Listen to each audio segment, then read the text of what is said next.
very warm welcome to all of our friends out there in the Boss Hole Transformation Nation. This is John Brewer welcoming you to another installment of a TBC Flashback. We're going back into the archives to January of 2022 when we were visited by Rich Sheridan, who is the Chief Storyteller for Menlo Innovations. This was somebody that Sarah had met, and it was just really a remarkable conversation that warranted an opportunity to re-release to the Boss Hole Transformation Nation. So let's listen in. The Boss Hole Chronicles are brought to you by Real Good Ventures, a talent optimization firm helping organizations diagnose their most critical people and execution issues with world-class analytics. Make sure to check out all the resources in the show notes and be sure to follow us and share your feedback. Enjoy today's episode.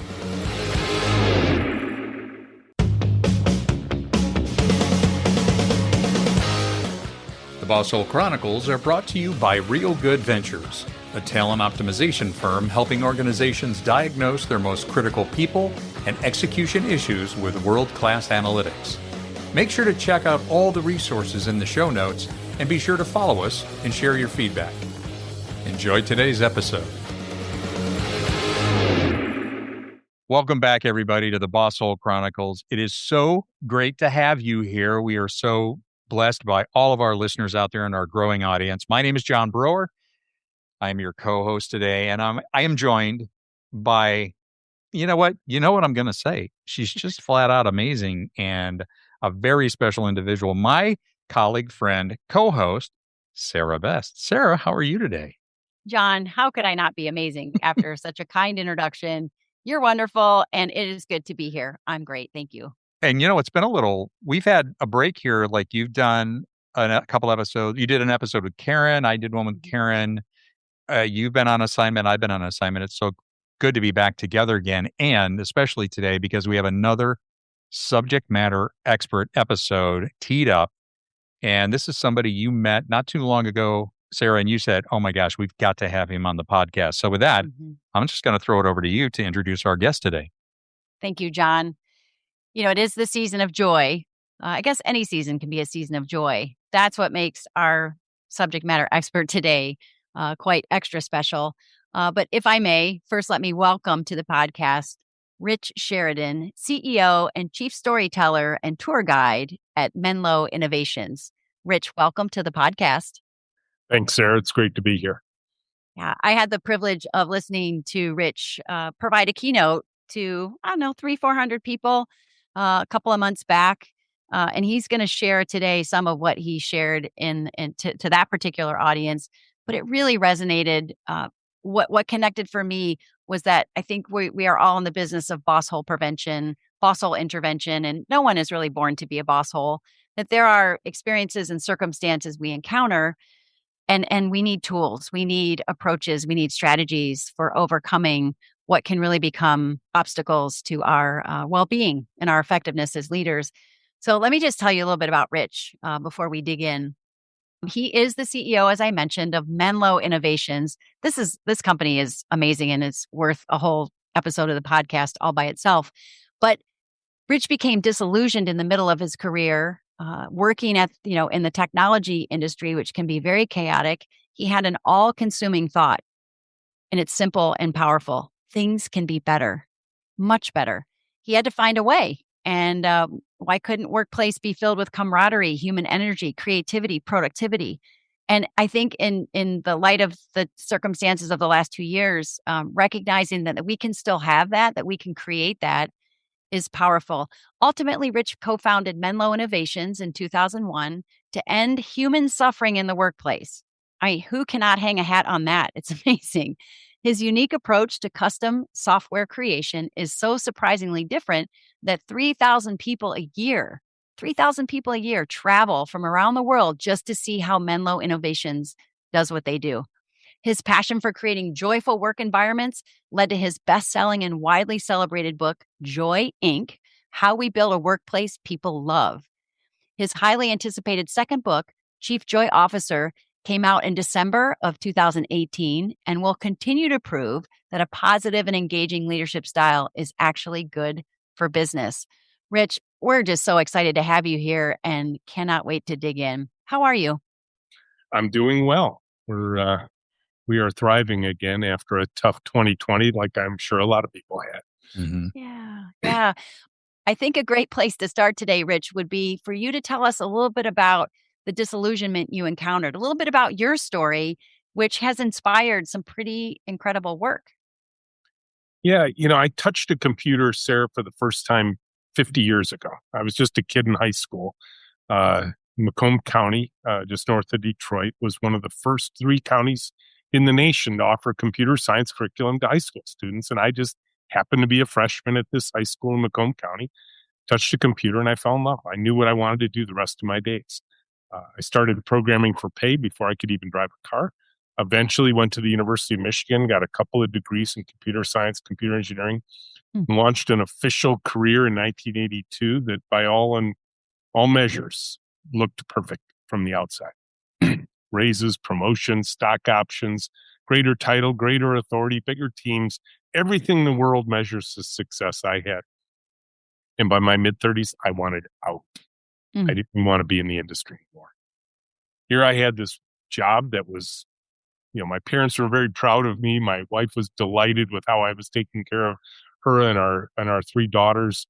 And yet I could not picture doing it for another 30 years. I knew it would kill me. And what was going on is kind of what you hinted at in my introduction. It was chaos every single day. Inability to go to work and get meaningful things done, phones ringing off the hook with problems, missing deadlines, blowing budgets, delivering crappy quality to the world through the work of either my own hands when I was early on in my career or through the hands and hearts of the teams that I led. And, my inner optimist kicked in. I was stuck in a room full of manure. I was going to keep digging till I found a pony because I knew there had to be a pony in this room somewhere. And my journey out led me to authors and books, but not books on technology, books on how do you organize humans more effectively, because that's really the biggest challenge in every organization. And in mine, the ones I was a part of, technology organizations, it's still, to this day, it's still all about the people. And everything that I changed ultimately had to do with how we organize the humans more effectively so that then we could create great technology and end that human suffering that we talked about. And so for us, we centered the entire culture that we create here at the company around a simple word, the word joy. And we define it. We want to delight the people we intend to serve with the work that happens in the room of people behind me.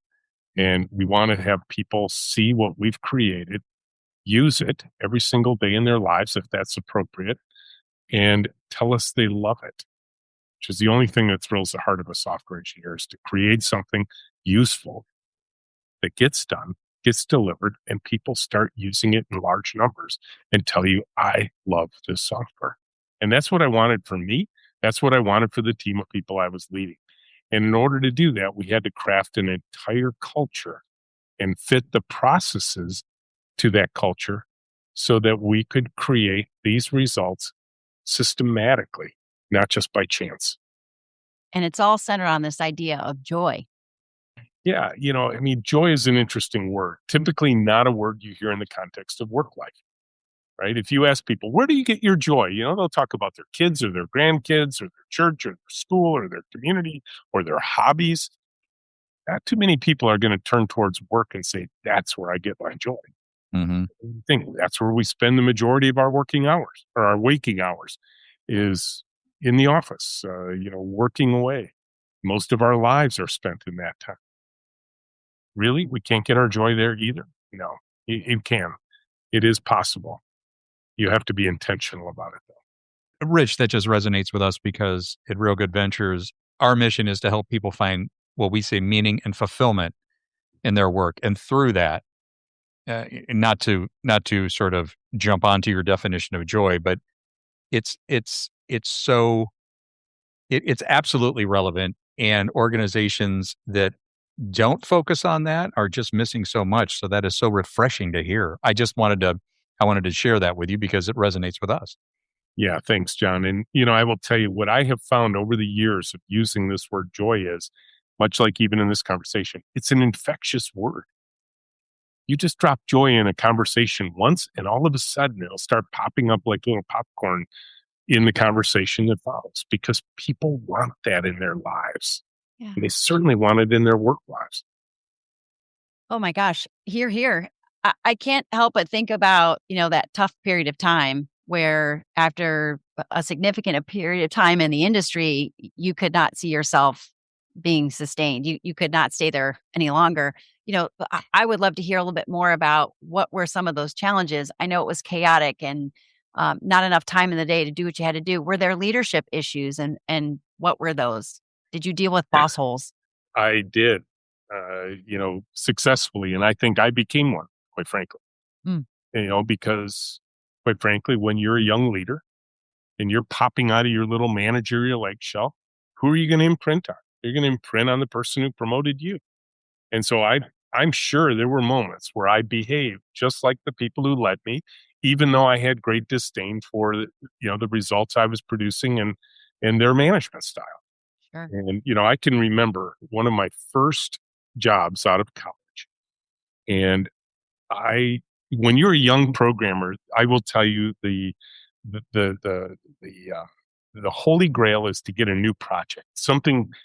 Start with a clean sheet of paper and say, this is your baby. You're going to create this new product. You're going to help us build this new piece of technology. It'll be so exciting. And I was just beyond excited about this. And I went to my boss and I said, hey, here's what I want to do. I would like to go out into the world and meet the customers who will one day use the product I'm about to design and build with a team of people around me. And he looks at me and says, why would you want to do that? I said, well, I really want the product to be successful. I want to make sure we're building the right thing. And he says, no, that's why we have Jim down the hall. Jim will answer all your questions. You just go build the product. I'm like, what? He goes, yeah, you don't need to talk to anybody. We've got people who talk to people and you ask them questions. And I said, well, I will talk to them. I promise I will talk to them. But I think it would be good if I went out into the world and actually interacted directly with the people we're building product for. And he paused. And he got this stern look in his face. And he said, if you want to spend your days talking to customers, I'll stick you in customer service. And I looked at him and I said, wow, that's a great idea. I could spend all day on the phone with customers. I could hear what they like about our current products, what they need in those products. That would help me so much. That's a great idea. And now he gets this, he's starting to turn red in the face because he's like, you're not getting this, are you? He says, if I stick you in customer service, you're never coming out again. Mm. You'll never get the chance to build those products. So basically, sit down, shut up, and go do your work. Mm-hmm. I quit 2 weeks later. Wow. I said, that company is doomed. And in fact, they were. Yeah. They went out of business within just a few years because I thought that attitude is going to destroy this company. You will never build good products. Just out of curiosity, we may edit this out. Rich, when you quit, did you have another job or did you just quit? No, in that case, I did find another job before I quit, but it didn't take me long. It was 1982. Oh, sure. Yeah. 83. There were programming jobs everywhere. There was no chance I wasn't going to find another job. So I wasn't actually worried whether I quit or found another job ahead of time. Although we had just had our first child. So I'm pretty sure I was at least responsible enough to say, I'm going to make sure I have health insurance and all that stuff before. Well, kudos to you, because I have a story, and Sarah knows it, that I actually quit a job and had nothing. And that's when I started my consulting practice. And anyway, that's for another time. I was just kind of curious. Okay, go ahead. Sorry. Yeah, and that's when your wife didn't talk to you for 2 years, John. It was 18 months, not quite 2 years. But there's like an asterisk for our 35th anniversary is this April, and there's an asterisk because 18 months was kind of tenuous there for a second. Go ahead. Sorry. Thank you. Rich, I appreciate that you acknowledge that you might have entered the boss hole zone too at some point in there. I think it would be helpful for people to understand, how did you identify that you had reached that point? for yourself? Well, And then what helped you? there was a crystallizing moment for me. And it was after I was VP. I had just been moved up to vice president of R&D for the company I worked with before Menlo. And it was one of these school events where you can take your child to work with you. Mm-hmm. So I took my youngest daughter, Sarah. She was 8.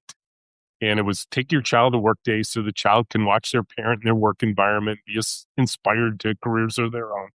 So I'm taking my 8-year-old to watch a newly minted VP work all day. Can you imagine a more boring day for an 8-year-old to watch it? Oh, my dad does email all day long. I can't wait to get into the work world. And so she was wise enough to bring stickers, coloring books, and crayons and all that sort of thing. She sat at my task table while I did the work of the VP. But at the end of the day, I thought, well, I better ask her because her teacher's going to ask her tomorrow. I said, so Sarah, what'd you learn today? Oh my. Out of the mouths of babes, right? Here's this 8-year-old. She says, what I learned, Dad, is you're really important. I said, what? She goes, yeah, what I saw is nobody here can make a decision without asking you. From an 8-year-old. From an 8-year-old. Wow. This is a smart girl. She's 32 now. She's really smart. Yeah. And you know, in that moment, she was very proud, by the way. I was instantly mortified because in that moment, what she just so quickly cut through was I had created a hero-based organization and I was the number one hero. Right. You know the way you become a hero in an organization? Drown out the conversations of others. Mm-hmm. Make sure your ideas are the ones that win inside of a conference room. Make sure that you're the loudest voice in the room. Make sure you are not going to walk out of the room without anybody thinking it was anything else than your idea. Right. Right. Wow. And so I'm thinking about this right in the moment. And I said, the only way to scale a hero-based organization is to scale the hero. And the only way to do that is overtime. And I'm looking across the table at this 8-year-old and I'm thinking, I don't want to miss the best parts of being a dad. Right. And so that was a crystallizing moment for me to say, you know what needs to change here? Me. I needed to make a change. I needed to be a different kind of leader. I needed to let my team go and run without me. And that was 1997. I have not looked back since. It's interesting that you bring up the term hero because just today, the episode that published is called The Hero and the Guide. And you've no doubt heard that comparison because managers, supervisors, when we cast ourselves in the role of the hero, big problems. We are the guide and it is their journey that we have to support. So that's when that was transformational for you at that point. Yep, absolutely. Wow. Never looked back. Well, and I think there's a lot to take now from what you have built, what you've put together, what you've connected, and what you've been able to create with and through your team at Menlo. And I'm not even sure which angle to take here, Rich, because there's so much. But this whole idea of leading with joy, if we circle back to that keyword joy and that crystallizing moment for you, you know, you put some things together so much so that you were able to even capture them in a way that allows others to kind of read this manual of leading with joy. Tell us, you know, is that the lift of human energy? Tell us where we go from here. Yeah, you know, I always think that if you can communicate a simple model that people can remember, they can really run with it. And for me, I use the forces that work on an airplane as an analog for the forces that work on a human organization. So there is this lift of human energy, the weight of bureaucracy, the thrust of purpose, and the drag of fear. And if we want to get our little corporate aircraft off the ground reliably and safely every single day, we better have more lift than weight, and more human energy than bureaucracy, and more focus on our purpose than on the drag of fear. And I will tell you, fear is the big one. I'm guessing this has come up again and again in your chronicles, where I was taught that you motivate others by making them afraid. I had a boss who used to come into my office, my cube, at about 4:45 on a Friday afternoon. and he'd just pop in. Mm. Management by walking around, except I called it management by walking around and annoying people. So he'd pop in and he'd say, "Hey, how's it going?" You're like, "What?" He's like, "What you working on?" "Well, the thing you were expecting me to work on." "How's that going? Are you almost done?" "Well, not quite." "Oh, are you coming in this weekend?" And that wasn't really a question. And you might as well said, "Oh, you're coming in this weekend." Mm. Right. And, and he measured your productivity by how long your car was in the parking lot. Did you show up on a Saturday? Now, amazingly, he never showed up on a Saturday. I always believed that if a boss was going to ask his team to work that kind of time, maybe they should be there too. Mm-hmm. Maybe they'd start to hold themselves a little bit accountable for the kind of culture they're trying to create. That kind of fear-based approach robs us of our humanity, because the part of our brain that shuts down is the part we all need right now in our businesses. Creativity, imagination, invention, and innovation come from the part of our brain that literally shuts down when we are afraid. Yeah. Wow. Early in my career, I remember I had a mentor that said, "Look, John, motivation is based on two things, fear or desire." And most managers will use a fear-based approach. And that never made any sense to me, but coercion, pressure, manipulation, stuff that you're talking about. Whereas the other, to your point, unlocks so much more. I mean, the reinforcement, alignment with the work, the joy of the work itself, that's when things really do evolve with people. And where was that book? Where was that text that said you have to try to pressure and coerce and scare people, use fear as a motivating factor? That is, I don't know where that came from, but it is far too prevalent and continues to be so out there. I'm not sure either, but it probably comes out of the same book that stated that the purpose of a corporation is to maximize shareholder value. There you go. Probably There one you of the worst ideas ever fostered on us by business schools. Right. Right. I do think we have to acknowledge too that for a lot of leaders who are in the boss hole zone, they're unaware of their own fear. Mm-hmm. I'm not enough. I won't get my team there. People don't like me. But those are the basic ones. There's so many more layers to the kind of fear that people encounter. And if we think about motivation being fear or desire, there's also fear or love. And the joy you're talking about, that creativity, that camaraderie, that fun, that people being able to let their hair down and be who they naturally are in the workplace, that's the love channel. You can't be in both channels. It's impossible. So as you indicated, when we're in fear, the others are inaccessible. One of my favorite Aesop's fables is the fable of the north wind and the sun. In competition, they decided they're going to see which one is stronger. And there was this traveler walking across a field with a coat on, and they both looked at each other, and the wind says, "I bet I can get his coat off." And the sun said, "Great, I'll retreat," went behind the clouds, said, "You try." And the wind just blew and blew and blew and blew. And all that traveler did was wrap himself tighter and tighter and tighter in that coat. And the wind finally ran out of energy. And the sun says, "Let me give it a try." And the clouds part and the sun comes out and shines down on that traveler with his gentle warmth. The traveler just peels off his coat. I think it's a great fable for leadership. What's going to win? If we think of the coat as the people protecting themselves and not revealing their true vulnerable selves at work, not bringing their whole selves to work, that's what you get when you get the blowhard bosses. That's so true. I remember writing down something you said in your keynote about pumping the fear out of the room, helping people peel off the coat. How have you done that? How do you do that in your organization at Menlo? Yeah, given the nature of your podcast, you're going to be fascinated to know that we have no bosses here at all. So there can't be a boss all at Menlo. I mean, maybe I could be one because, as a CEO, co-founder, and 50% owner of the company, yes, I have authority. Mm-hmm. If I go out in the room and exercise that authority, I would destroy our culture in an instant. Wow. But So how does that work? Yep. So team makes all the hiring decisions. Team makes all the promotion decisions. Team gives each other feedback. Now, part of it is you have to understand our work style is unusual too. We work 2 people to 1 computer, sharing a keyboard and a mouse all day long, and the pairs switch every 5 days.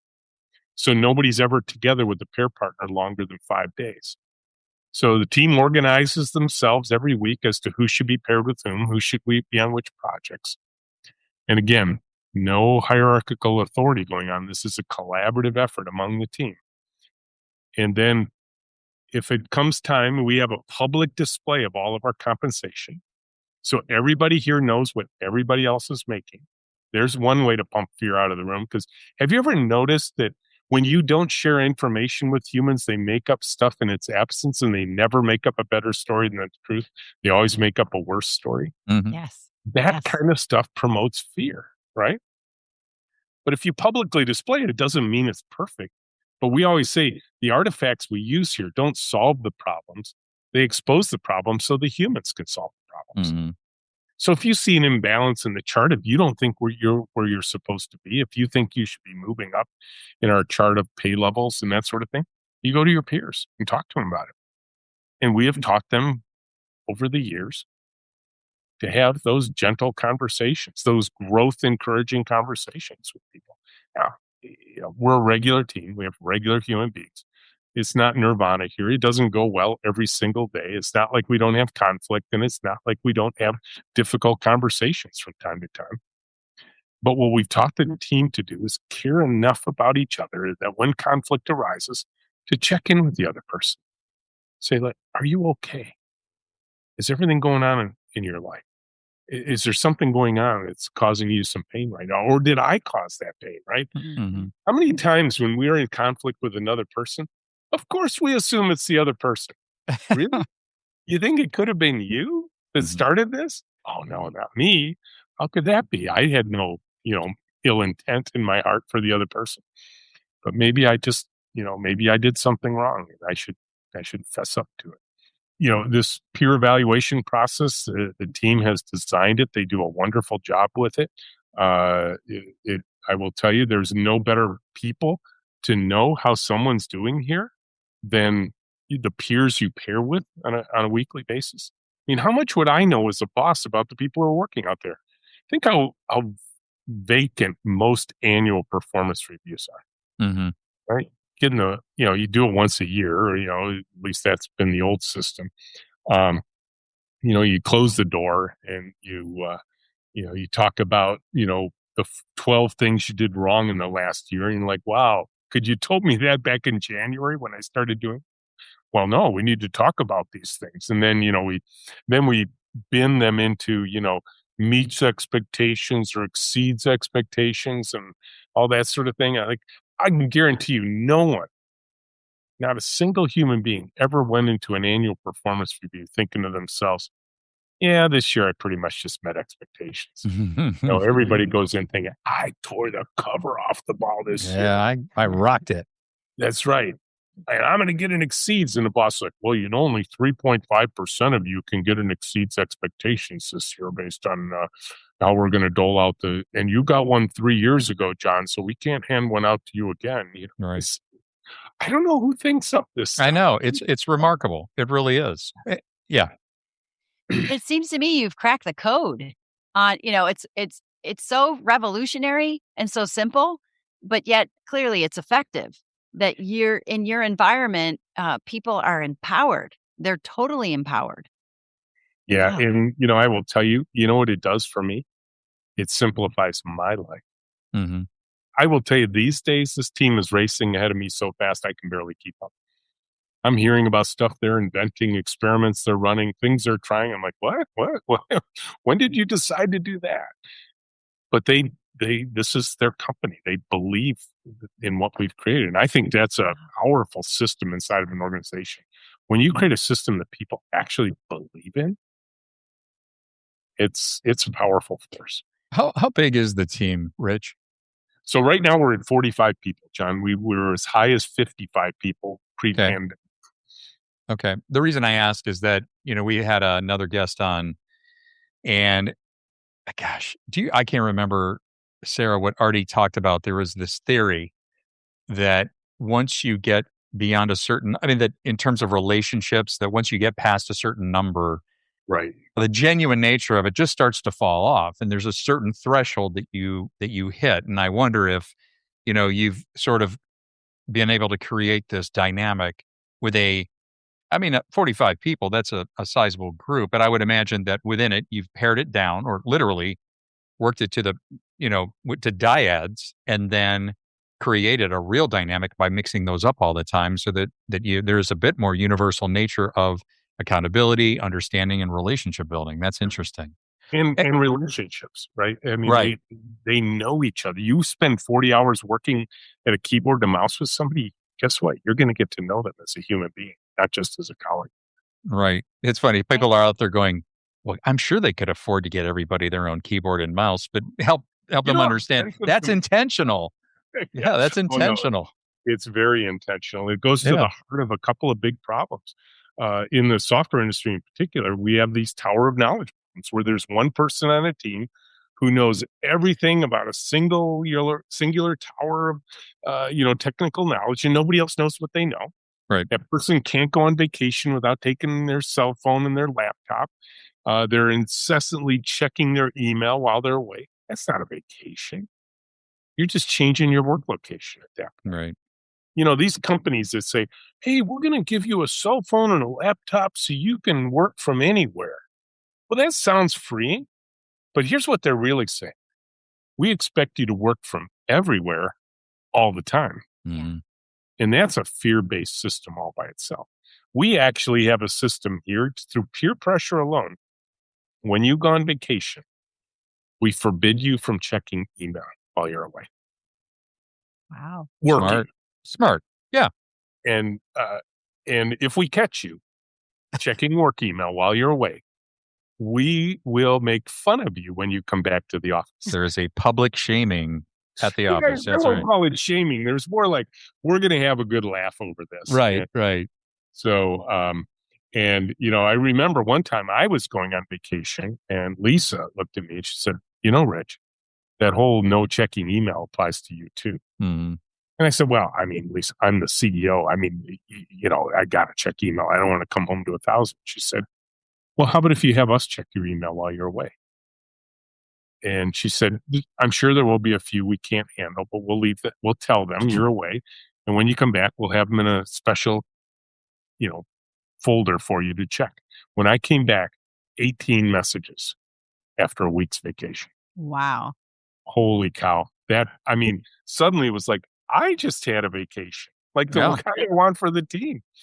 It's like 18 messages. I could do those in 2 hours and I'm all caught up after being off.